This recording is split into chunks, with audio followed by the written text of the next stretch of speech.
Okay. All right, welcome. Let's take a look at what we're going to accomplish at this class.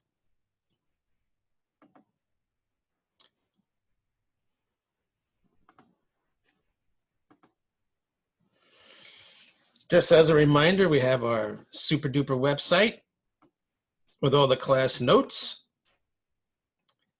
posted for each class.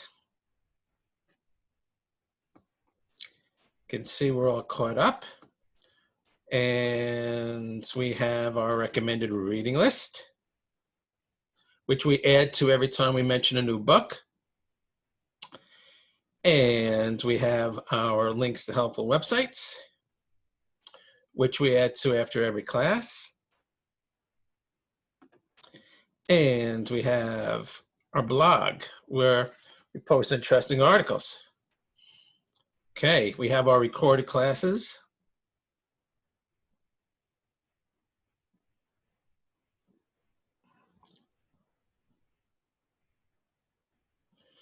There you go.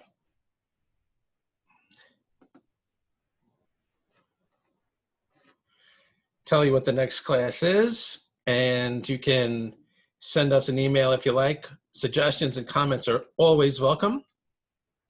You could use this website, you could use email, you could use text. I love to hear from folks, and then as you see with every class, I incorporate questions people ask me in the class, so it's a good part of it. So please keep them coming. And as always, feel free to share. The link is on the emails I send out, in addition to the text, reminder text I send out on Sundays. Okay. Let's see what else we got here.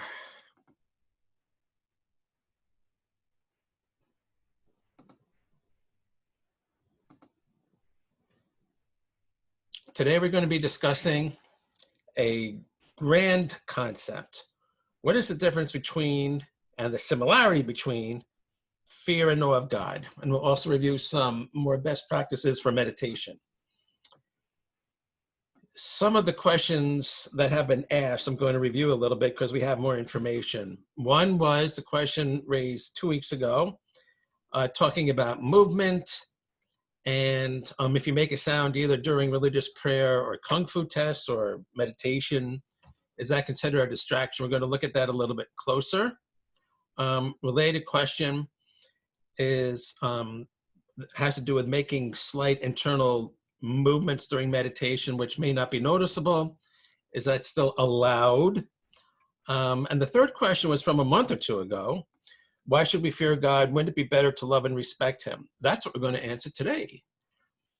Okay, at least start the process for answering. The way we're going to start is take a step back and look at what Rabbi Kaplan has been saying about the Amidah, the standing prayer as a meditation. Leaving off when he was discussing the phrase about God being awesome, the awesome God in that meditation. Let's take a look at that for a second. Jewish meditation here. Okay.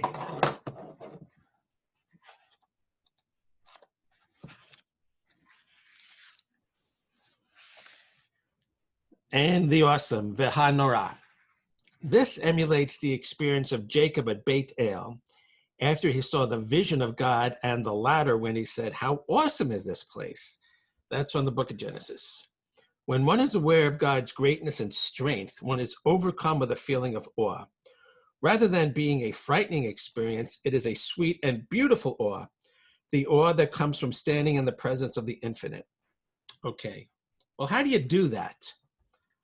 How do you go, how do you avoid it being a frightening experience and make it a sweet and beautiful, awesome experience where you are standing in the presence of the infinite and that's a positive experience for you? How do you do that?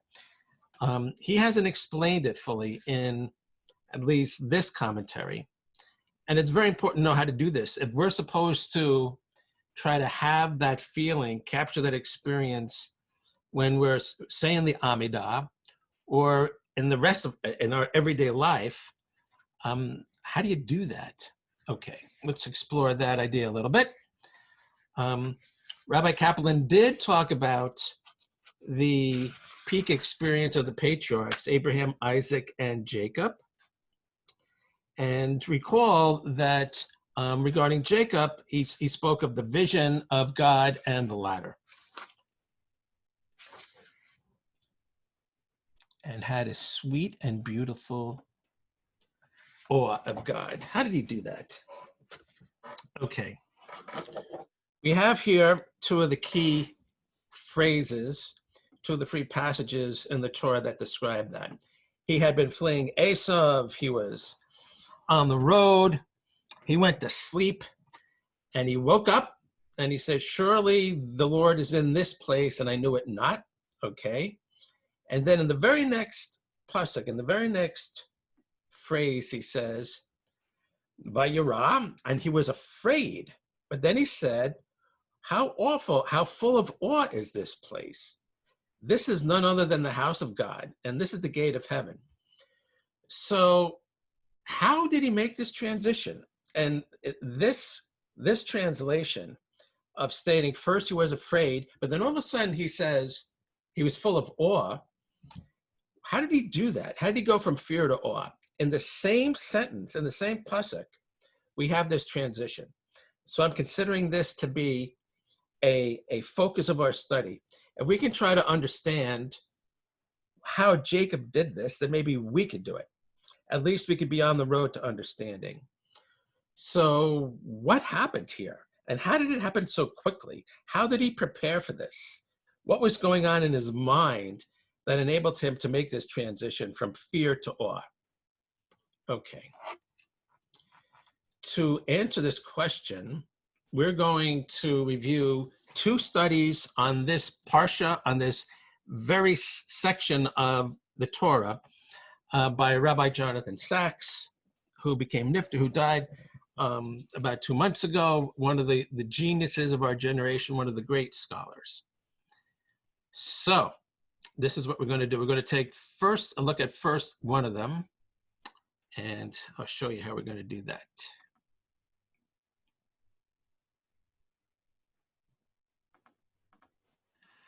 Okay. Let's take a look here. This is what he has to say.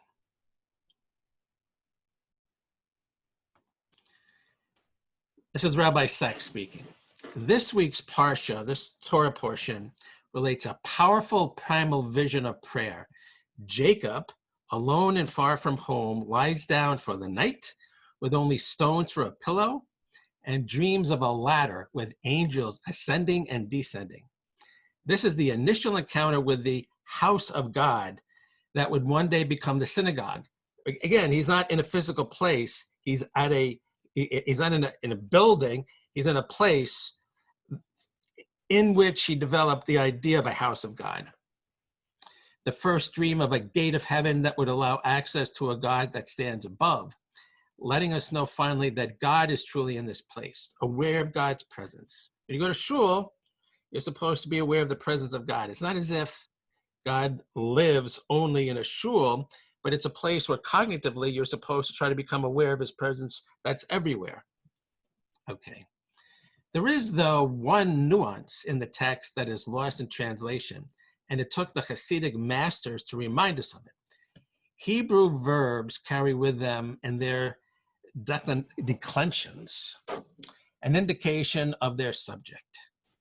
Thus the word yadati means I knew, and lo yadati, I did not know. When Jacob wakes from his sleep, we just looked at that. However, he says, surely the Lord is in this place. Ve'anochi lo yadati.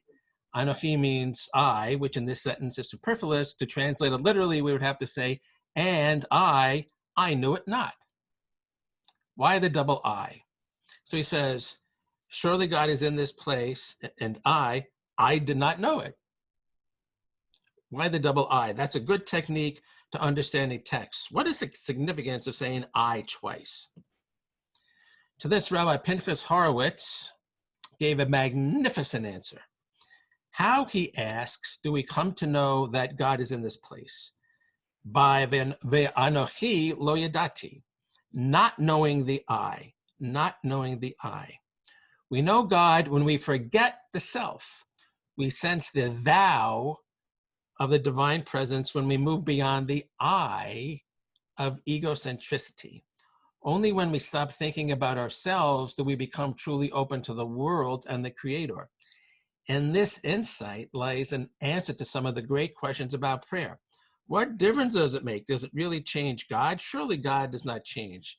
Besides which, does not prayer contradict the most fundamental principle of faith, which is that we are called on to do God's will rather than ask God to do ours? What really happens when we pray? So you see what he's doing is he's saying, that repetition of I in the text is supposed to make us think of I, the I part of us, and the idea that we can transcend that. So he's bringing up the question, okay, what does it have to do with prayer? What really happens when we pray? Prayer has two dimensions, one mysterious, the other not. There are simply too many cases of prayers being answered for us to deny that it makes a difference to our faith. It does. I once heard the following story. A man in a Nazi concentration camp lost the will to live. And in the death camps, if you lost the will to live, you died. That night, he poured out his heart in prayer. The next morning, he was transferred to work in the camp kitchen. There he was able, when the guards were not looking, to steal some potato peelings. It was these peelings that kept him alive.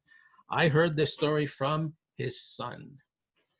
Perhaps each of us has some such story. In times of crisis, we cry out from the depths of our soul, and something happens. Sometimes you only realize it later, looking back. Prayer makes a difference to the world, but how it does so is mysterious. So he's saying twofold function of prayer. It somehow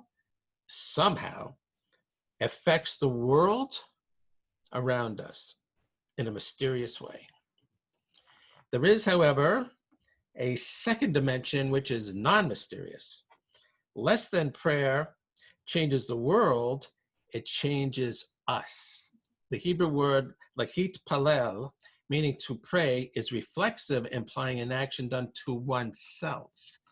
Literally means to judge oneself. It means to escape from the prison of the self and see the world, including ourselves, from the outside. Prayer is where the relentless first person singular, the I, falls silent for a moment, and we become aware that we are not the center of the universe.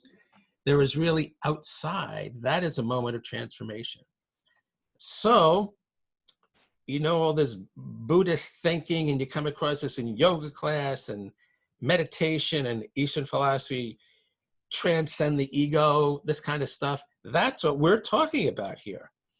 And that is a function of prayer, to forget yourself. If we can only stop asking the question, how does this affect me? We would see that we are surrounded by miracles. There is the almost infinite complexity and beauty of the natural world. There is a divine world. There is a divine word. Our greatest legacy as Jews, the library of books we call the Bible.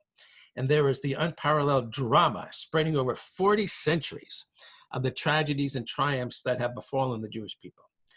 Respectively, these represent the three dimensions of our knowledge of God: creation, God in nature; revelation, God in holy words; and redemption, God in history. Sometimes it takes a great crisis to make us realize how self-centered we have become. The only question strong enough to endow existence with meaning is not, what do I need from life, but what does life need from me? That is the question we hear when we truly pray. More than an act of speaking, prayer is an act of listening to what God wants from us. Here, now, what we discover if we are able to create that silence in the soul is that we are not alone. We are here because someone, the one, wanted us to be, and he has set us a task only we can do. We emerge strengthened, transformed. More than prayer changes God, it changes us. It lets us see, feel, know that God is in this place. How do we reach that awareness? By moving beyond the first person singular, so that for a moment, like Jacob, we can say, I know not the I. In the silence of the I, we meet the thou of God. So what an insight. So Rabbi Sacks is saying that we can look at the way the Torah text is structured, see that it's implying to move past the I that represents who is speaking, and look beyond the I and see the wonder beyond. If we can only get out of our own skin and look at it, we say, wow, what a great place. So that is what he's saying Jacob did. So he's saying Jacob transcended the I, and who was there? God. Okay, hold that thought. We're going to look at a second essay by Rabbi Sacks.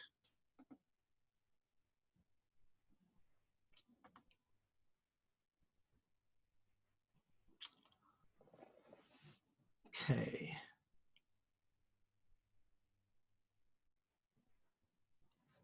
Let's go over here a quick second.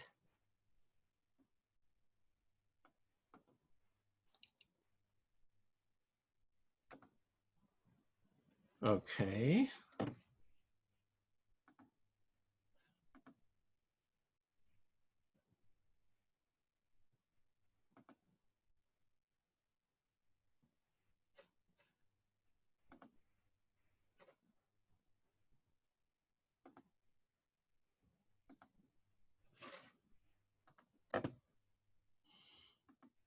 Now let's see what we got. Okay, this is what we want. Let's see what else he says about the same text and the same parsha. Another angle here. What did Jacob add to the Jewish experience? What is it that we find in him that we do not find to the same measure in Abraham and Isaac? Again, Rabbi Kaplan was speaking that we take our cue from the Avar, the patriarchs, Abraham, Isaac, and Jacob. How is Jacob different? Why is it his name, Jacob or Israel, that we carry in our identity? We're B'nai Israel. How was it that all his children stayed within the faith? Is there something of him in our spiritual DNA? There are many answers. I explore one here, and then he says in another one, in another parsha.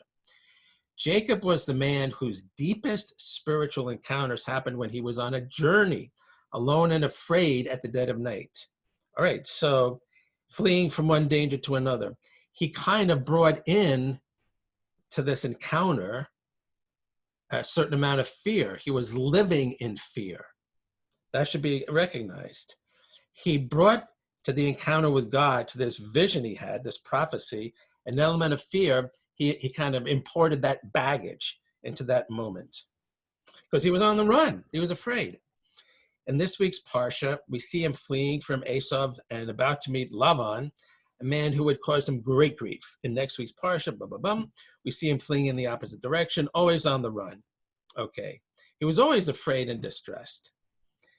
He was supremely the lonely man of faith. Yet it is precisely at these moments of maximal fear that he had spiritual experiences that have no parallel in the lives of either Abraham or Isaac or even Moses. In this week's Parsha, he has a vision of a ladder stretching from earth to heaven, with angels ascending and descending, at the end of which he declares, surely God is in this place, and I did not know. How awesome is this place? We just went over that. This is nothing other than the house of God, and this, the gate of heaven.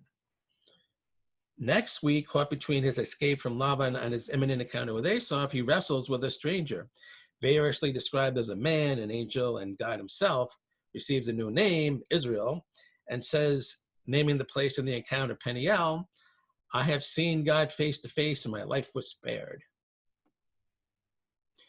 This was no small moment in the history of faith. We normally assume that the great spiritual encounters happen in the desert, or a wilderness, or a mountaintop, in an ashram, a monastery, a retreat, a place where the soul is at rest, the body can calm, and the mind in a state of expectation. But that is not Jacob, nor is it the only or even the primary Jewish encounter.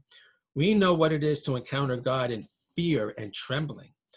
Through much, thankfully not all, but much of Jewish history, our ancestors found God in dark nights and dangerous places. It is no accident that Rabbi Joseph Soloveitchik called his most famous essay, The Lonely Man of Faith, not that Iden Steinsaltz called one of his books, about Judaism, the strife of the spirit. Sometimes it is when we feel most alone that we discover we are not alone. We can encounter God in the midst of fear or a sense of failure. I have done so at the very points when I felt most inadequate, overwhelmed, abandoned, looked down on by others, discarded and disdained. It was then that I felt the hand of God reaching out to save me the way a stranger did when I was on the point of drowning in an Italian sea in my honeymoon. So Rabbi Sacks relates to this personally. He almost died. This is a story he's telling about himself. And he found God. That is the gift of Jacob/Israel, the man who found God in the heart of darkness. Jacob was the first, but not the last. Recall Moses in his moment of crisis when he said the terrifying words, "If this is what you are going to do to me, please kill me now, if I have found favor in your sight, and let me not see my misery." That is when God allowed Moses to see the effect of his spirit on 70 elders, one of the rare cases of a spiritual leader seeing the influence he has had on others in his lifetime. It is when Elijah was weary to the point of asking to die that God sent him the great revelation at Mount Horeb, the whirlwind, the fire, the earthquake, and the still small voice. There was a time when Jeremiah felt so low that he said, "Cursed be the day in which I was born. Let not the day in which my mother gave birth to me be blessed. Why did I come out from the womb to seek toil and sorrow and to end my days in shame?" It was after this that he had his most glorious hope-filled prophecies of the return of Israel from exile and of God's everlasting love for his people, a nation that would live as long as the sun, the moon, and the stars. Perhaps no one spoke more movingly about this condition than King David in his most agitated Psalms. In Psalm 69, he speaks as if he was drowning. Okay.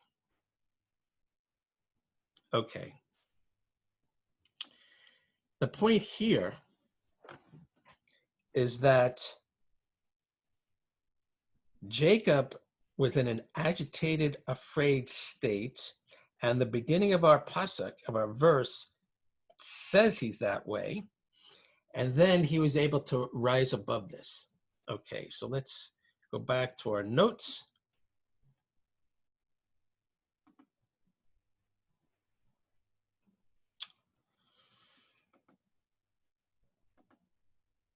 Okay.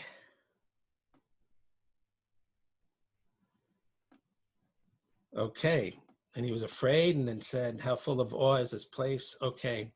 So from Rabbi Sacks's 2 essays, we can see 2 things. One is that from the second essay, life is tough, and you can't just always wait until you're cool and calm and saying Om on a pillow to get this contact with God. We can, and we have, and we will be there with him even when we're troubled. So Rabbi Sacks's insight is that this word here, vayirad, he was afraid, kind of represents his overall mood from on this whole journey. He had this encounter, he stole Esau's blessing, and there's a whole big family ordeal, and he's on the run, he's by himself in the desert. He doesn't have a pillow, he doesn't have a backpack, he's sleeping on rocks. So he's in this fearful state. And then he has this prophecy anyway. And that's the prophecy starts off with him in this agitated state. And from the first essay by Rabbi Sacks, you see, you know what? You know how you get out of this? You know how you really appreciate being in front of God when you're having this prophecy and you start off agitated? You forget yourself. You look beyond yourself. You look beyond yourself and your troubles. So the moral of the story is, you are afraid when it's about you. You are in awe when it's about God. So Jacob was able to feel awe for God because he was able to step out of his self, the I, the troubled guy who was on the run, who was afraid, and say, "Wait a minute, the earth does not revolve around me. It's God. It revolves around God. And if I can look beyond my own my own little world. There's a good world, bigger, better world out there. Okay. So that is a good starting place for us to continue thinking and discussing about fear and awe. You're always going to be afraid of something, and if you want to feel awe, you've got to be able to transcend yourself, as the Buddha say, you know, transcend the ego and see what else is out there. But God's there, and you just have to be able to open your eyes beyond your own life and be able to see him, so to speak. Okay. And very interestingly, that same kind of idea is put forth by Stephen Siebold, who we studied in other classes, in his book, 177 Mental Toughness Secrets of the World Class. So this guy right here is what he says. 2 short blurbs about that. He says that champions handle fear like a snake charmer. The relationship performers have with fear is a significant distinction between amateurs and professionals. Amateurs are controlled by their fears, while professionals learn to embrace fear, like a snake handler holding a venomous king cobra by the neck. Champions know if they got sloppy or stopped paying attention, the cobra will take their life. The great ones use the energy and intensity of fear to drive them to greater heights. They learn how to be comfortable while performing in an uncomfortable state of mind. Repeated exposure to their fears systematically desensitizes them, eventually depleting the fear. An interesting phenomenon occurs often after this desensitization process. Performers fall in love with the activity that they used to fear. Suddenly, they can't get enough of the activity because it makes them feel so good. Okay, so that's a little bit of a detail about the process used to transcend your troubled self. As the Navy SEALs say, you embrace the suck. You know, that's the part of you is, you know, learn to love that. And by loving it, you move past it. Okay. The great ones don't give back, they just give. That's his second point. World-class performers usually have a strong philosophy when it comes to giving. Middle-class consciousness is rooted deeply in fear, but world-class consciousness is rooted in love and abundance. Professional performers tend to have a worldview that there is and always will be more than enough of everything to go around. As a result, they tend to give freely. People operating at poverty, working in middle-class levels of awareness will give from time to time. Yet there is a difference. They tend to give in order to get. In other words, people at lower levels of awareness often see giving as a trade. It's an I give you this, so you have to give me that mentality. The great ones give without reservation or anticipation of a trade. They give because they believe it's the right thing to do, and as a result, they experience much deeper levels of fulfillment than average people. World-class performers are not more generous. They simply believe they'll never run out of resources and that the world operates from total abundance. Giving is easy when you believe the source of supply is unlimited. The world-class mindset is pure love, with no beginning, no end, and no limits.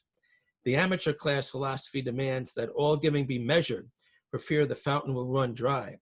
As a result of this subtle distinction, the world class gives more, gets more, and attracts more. So if you are able to transcend your limits and your fears, all of a sudden you realize there's a lot out there. It's God's world.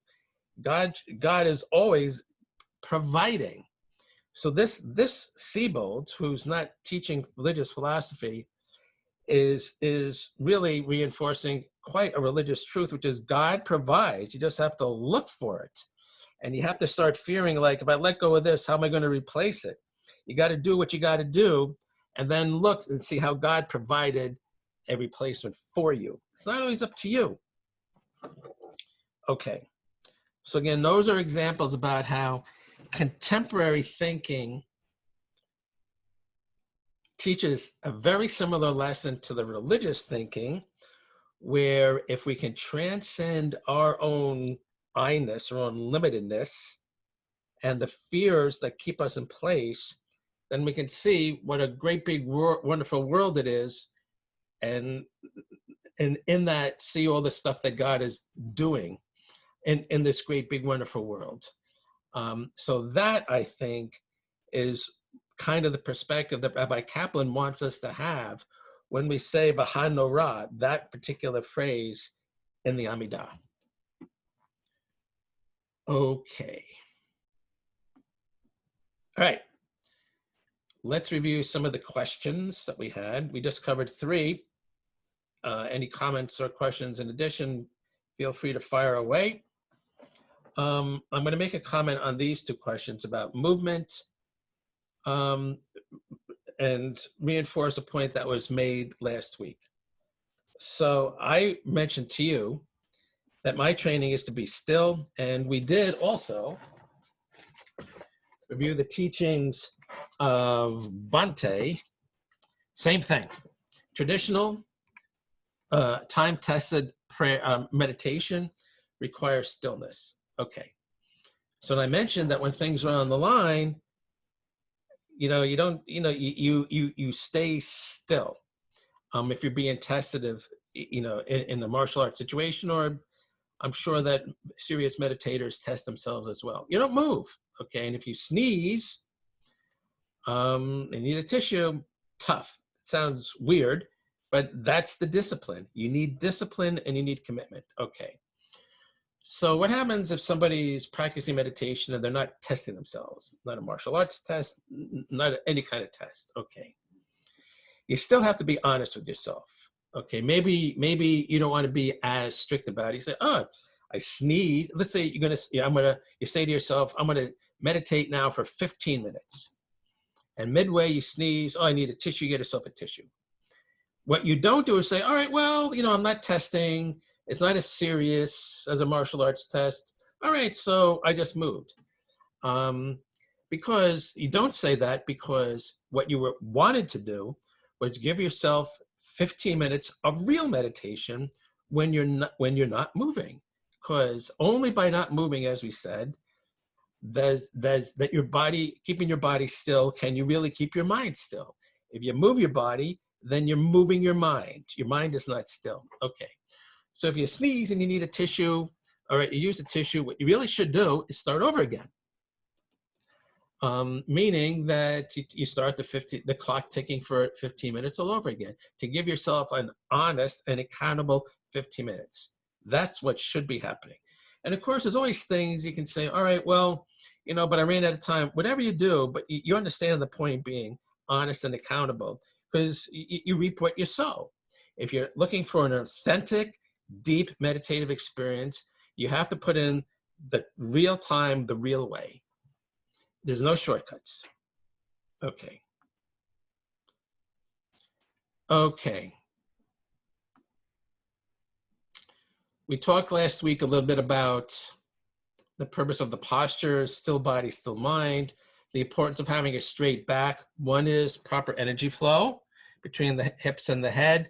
2 is that if you don't have the straight back and you kind of bent forward, then the whole meditation experience turns into an effort to keep your body in one position, and you totally lose any kind of deep experience. Clothing, you don't want to wear clothing that gets in the way. Traditional postures, the yogis and everything else. There's a few different variations, Indian style. And I always use a chair, frankly. So nothing wrong with that. You sit at the edge of the chair so you can keep your back straight and you're not reclining. Okay. Okay. We'll continue these best practices with him to review what he calls the practice. Okay, the goal.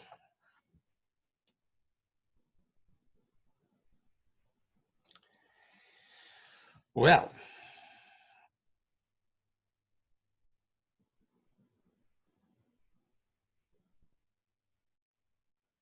our goal is to reach the perfection of all the noble and wholesome qualities latent in our subconscious mind.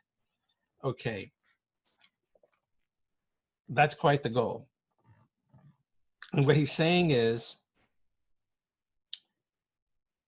that it represents a very Jewish point of view. We have good thoughts and bad thoughts, good inclinations, bad inclinations. Okay, inclinations that can get us into trouble, inclinations that can get us good stuff. Okay. The whole point of the meditation is to give us control over our thoughts so that we have the skill, the mental skill to say, I don't want to think that. I want to think this. And if I think this, then I'll do this, and good things will happen.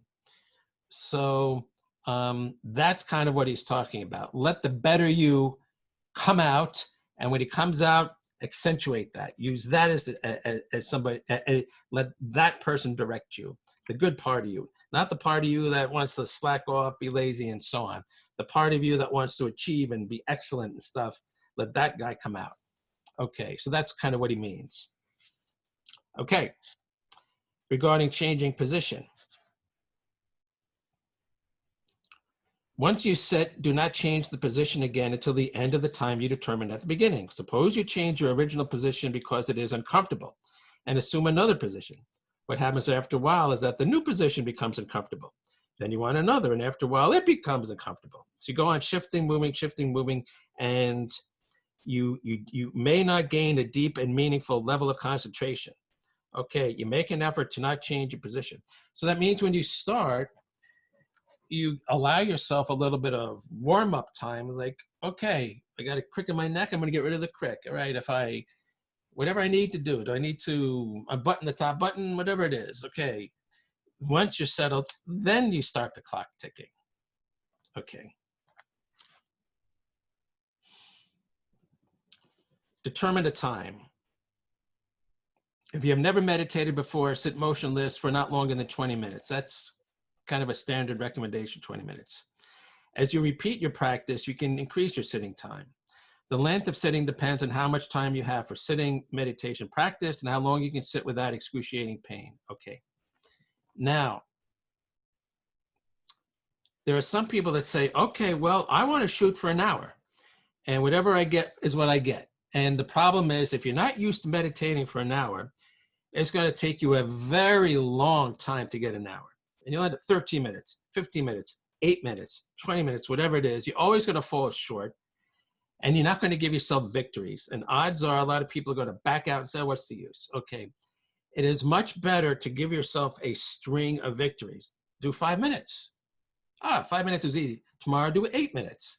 I could do 8 minutes. Then, start small, get the victories under your belt, get the momentum, high morale, keep things going for yourself. And then you'll be at the 20 minutes, 30 minutes, 40 minutes before you know it. So I think it's much better to start small and succeed than start too big and keep failing. It's a habit. You want to be in the victory habit, not the failure habit. Okay. That's what he means by improving naturally. Okay. Sit motionless. Our mind is analogous to a cup of muddy water. The longer you keep a cup of muddy water still, the more the mud settles down and the water will be seen clearly. Similarly, if you keep quiet without moving your body, focusing your entire undivided attention on the subject of your meditation, your mind settles down and begins to experience the bliss of meditation. That's true. That's the whole point of the stillness. Okay. So to answer the earlier question about movement, this is what we're talking about. This is the principle. Still body, still mind.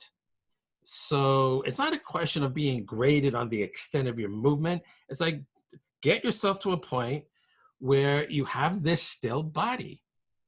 And it takes time, and it takes preparation, and it takes structure, and you have to sometimes exercise to a certain point where you can keep your body structured. You would be surprised. There's so many people hunched over like this. They're going to have a very hard time meditating like this. You see so many people like this. They can't sit straight. They're not going to be able to sit in straight sitting meditation for any length of time. They're going to miss out. Okay.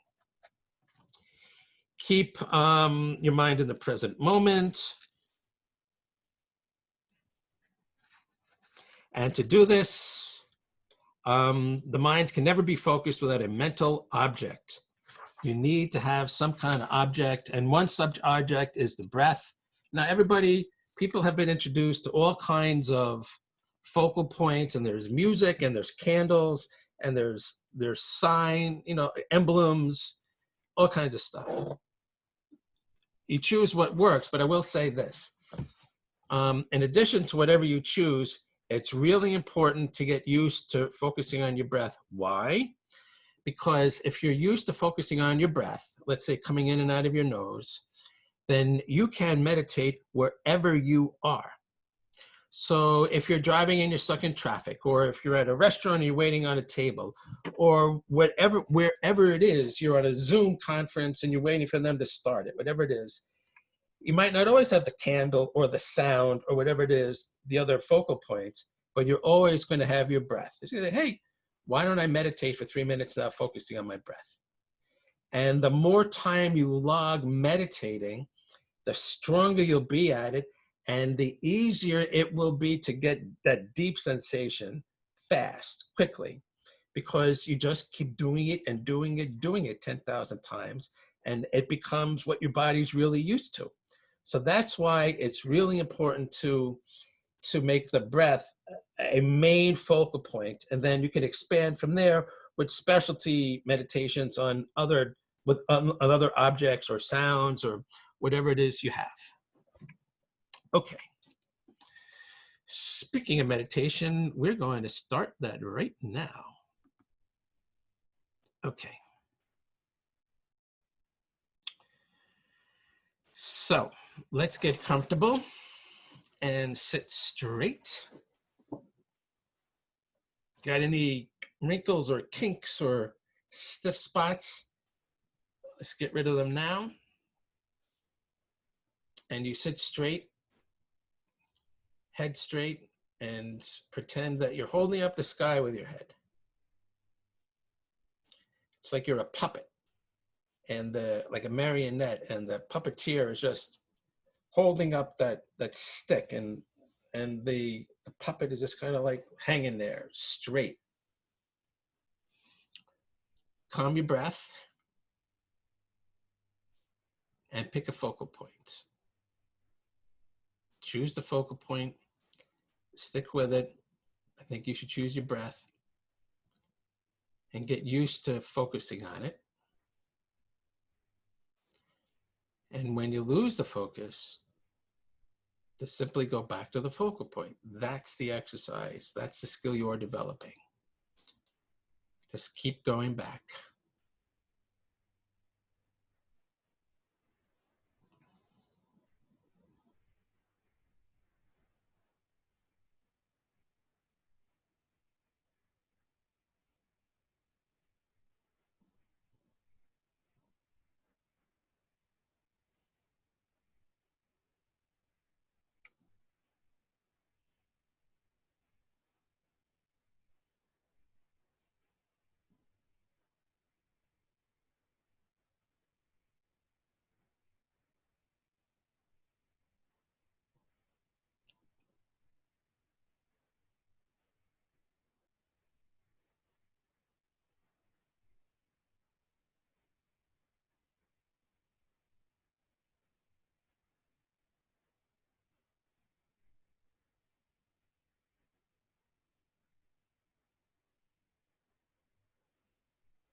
Take a deep breath. Let it out slowly. Slowly move into movement.